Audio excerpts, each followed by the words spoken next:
There's a point in every seeker's journey where life stops being divided into simple boxes of good and bad, where the world is no longer a battlefield of opposites, but a living, breathing unity, where you begin to understand that reality itself is far deeper than your judgments about it.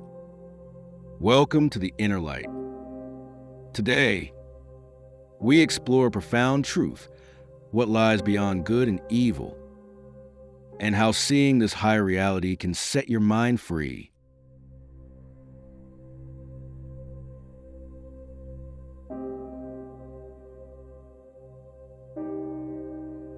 From childhood, we are trained to divide life into categories: good versus bad, success versus failure, pleasure versus pain, right versus wrong. It is a convenient way to navigate the world, but it is not the way reality actually works. Think about it. The same rain that nourishes crops also causes floods. Fire cooks your food and burns your skin. Silence can heal you, and silence can hurt you. So what is rain? What is fire? What is silence? Good or evil? Neither. They simply are. The universe does not operate on moral labels. We impose them.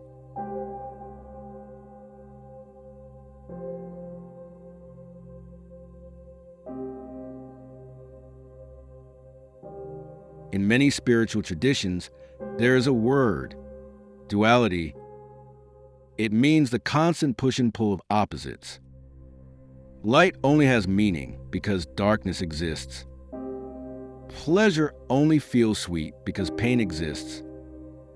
Birth is meaningful because death exists. Everything in the world is defined by its opposite. This dualistic dance is unavoidable in everyday life. But a higher view begins when you realize something subtle.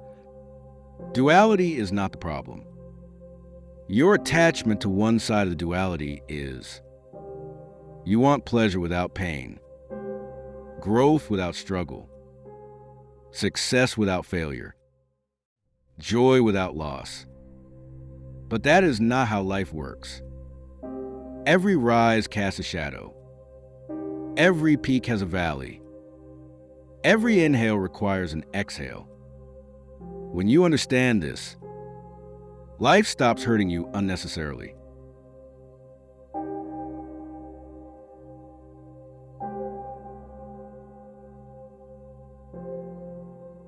Most suffering begins with the mind's habit of labeling every moment.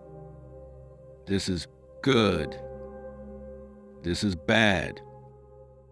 This should not be happening. This must happen. And with every label, you become smaller. You close yourself off from what life is trying to teach you. If you fail, you say it is bad, and you miss the lesson. If someone leaves, you say it is wrong, and you miss the growth. If life takes a turn, you call it unfair, and you miss the transformation.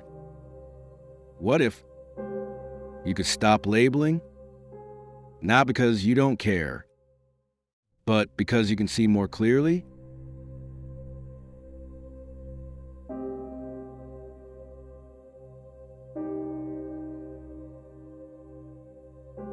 Imagine a wise sage sitting by a river. The water flows gently. Then suddenly a storm comes. Waves rise, trees fall, but the sage remains still. Why? Because he sees both the calm and the storm as part of a larger whole. He sees life in motion, not as a personal attack. To him, events are not good or evil. They are expressions of reality. Temporary, passing, necessary for the river's journey. This is a higher view, the view of the observer, the awakened mind.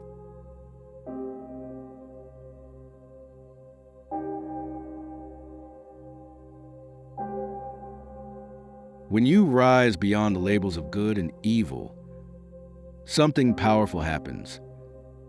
You stop reacting impulsively. You stop taking everything personally. You start seeing patterns instead of problems. You understand people instead of judging them.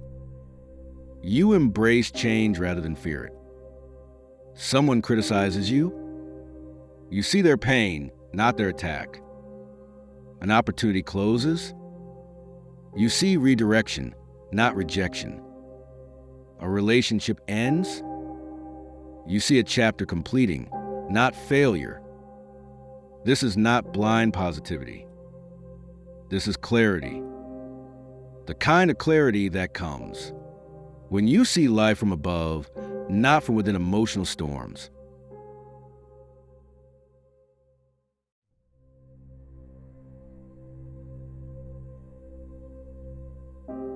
In Eastern philosophy, the lotus is sacred because it grows from muddy water.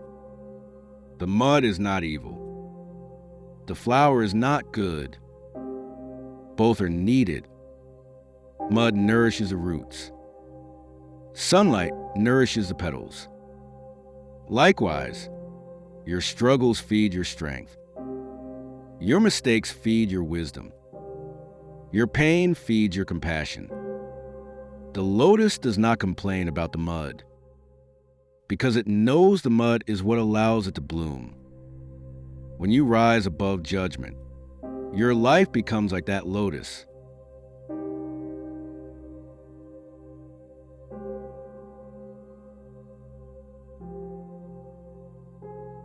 There's a level of consciousness where you start seeing every event has a purpose.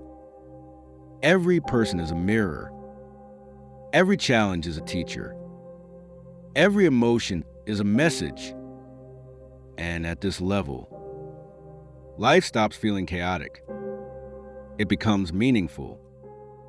The world does not change. Your eyes change. And with new eyes, you finally see the harmony beneath the chaos, the balance beneath the conflict, and the unity behind the opposites. This is what means to go beyond good and evil. Not becoming indifferent, but becoming wiser, more spacious inside, more compassionate, more free.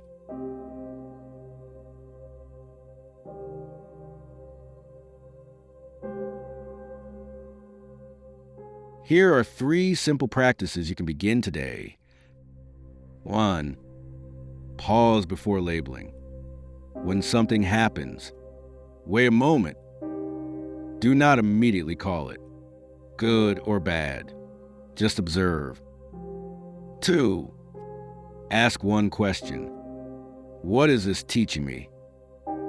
This transforms any situation instantly. 3. See the larger pattern. Rather than focusing on the discomfort of the moment, look at the long-term growth it may be creating. Over time, this trains your mind to rise above duality. To go beyond good and evil is not to abandon morality. It is to rise above blind judgment and see life with the eyes of understanding.